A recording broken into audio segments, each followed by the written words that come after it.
In my life, I've travelled quite a bit and been deployed in various roles around the place, nationally and internationally for various events. I had the pleasure of working on the Commonwealth Games in Queensland as the emergency services representative there for the rest of Australia, outside of Queensland, which was good. But also having served overseas in a number of locations overseas, through the Middle East, in Asia,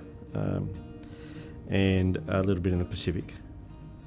in various roles. My last role, prior to coming to the Australian Civil Military Centre, where I'm working now, was as the Director of Police and Emergency Services for NATO in Afghanistan.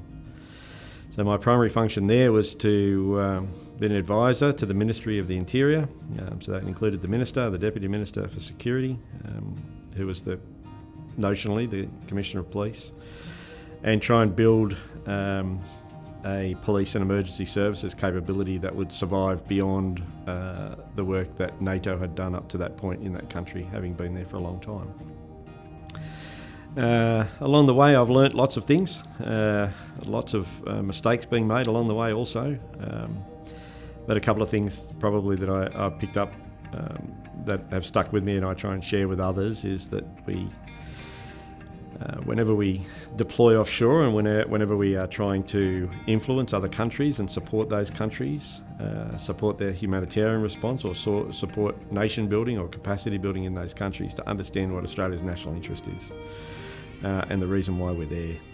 and understand that the decisions that we make that are potentially in our interest may not be in the interests of those people that we're supporting, or that the decisions that we make to support people in those countries may not necessarily be in Australia's national interest. So we need to understand both.